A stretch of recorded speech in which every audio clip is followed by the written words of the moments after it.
Do you ever wonder how gangsters screw up? About what went wrong? What mistakes they made that ruined their plans? Taking them from this to this?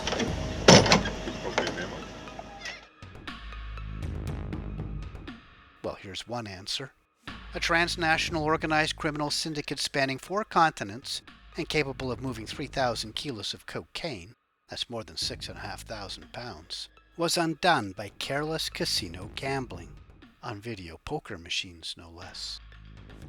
The mob reporter here with news of a plot to bring record amounts of coke to drug-hungry Australia that came crashing down in a clever sting this week, when police made a replica load of cocaine bricks and replaced them for the real deal that had been seized by the US military off the coast of South America, and then used it to lure the alleged smugglers in.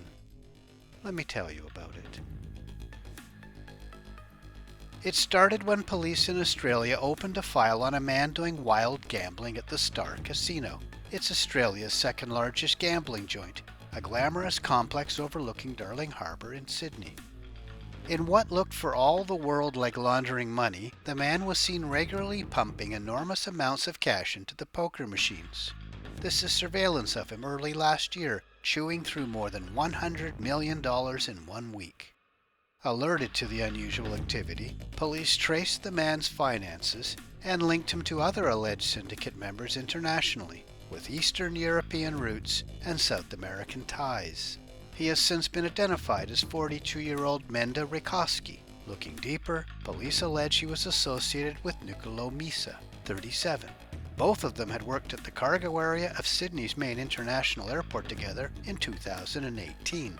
Police intelligence reports had previously linked the pair to unproven but suspicious importation activity from their time at the airport, police said. It was the beginning of the end. 9,000 miles away in the Pacific Ocean, the United States Navy and the U.S. Coast Guard were continuing their patrols of the vast oceans around South America where cocaine is produced.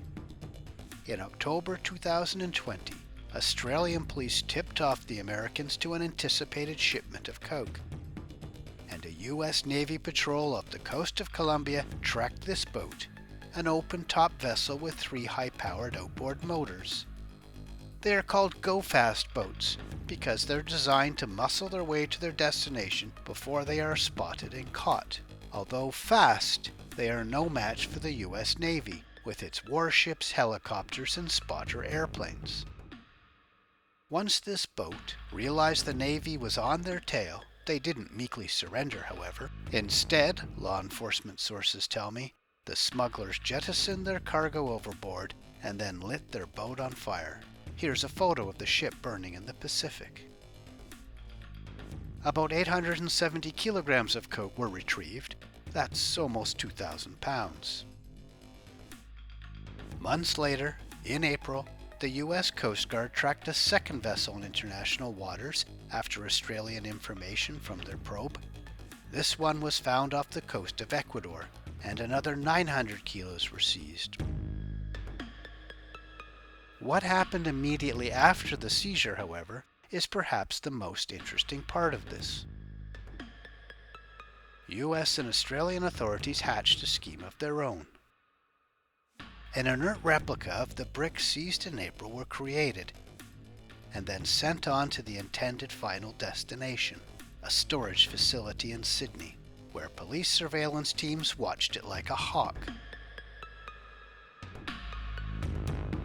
Bright and early on Thursday, June 3, 2021, a man arrived at the facility where the replica load had been sent. When the man tried to access it, police allege, a tactical team moved in and arrested him. And lo and behold, police say, it was Rajkoski, the same man who set the whole investigation in motion with his wild gambling at the casino. A tactical team then took down another man who was waiting in a parking lot nearby, Misa, who used to work at the airport but was working as a director of a national security firm at the time. Police then raided 5 homes in the suburbs around Sydney. At one of those raids, officers arrested a third man, 58-year-old Nikolao. He has a previous drug importation conviction.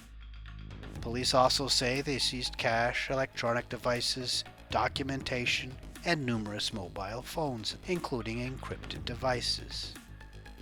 The 2 older men, the first and the third arrested, are both charged with supplying large commercial quantities of a prohibited drug and participating in a criminal group. The younger man, arrested in the parking lot, is charged only with large commercial quantity drug supply.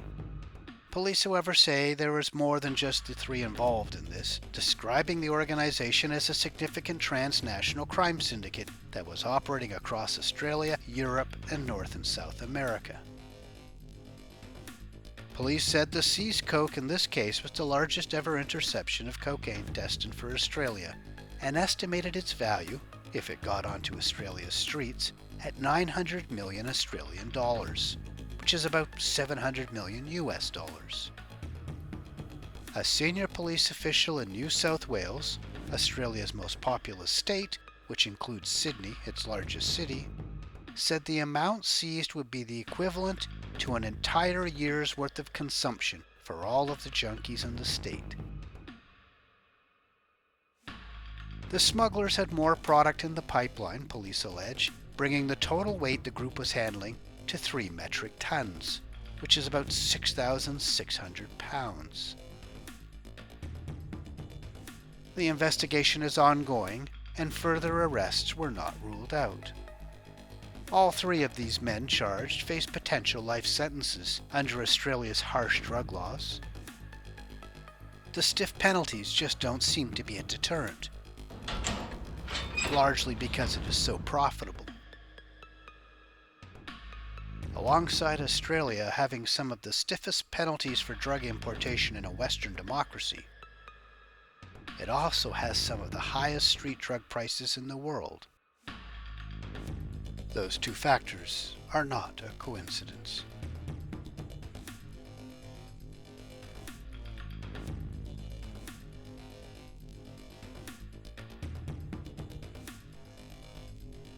Thanks for watching.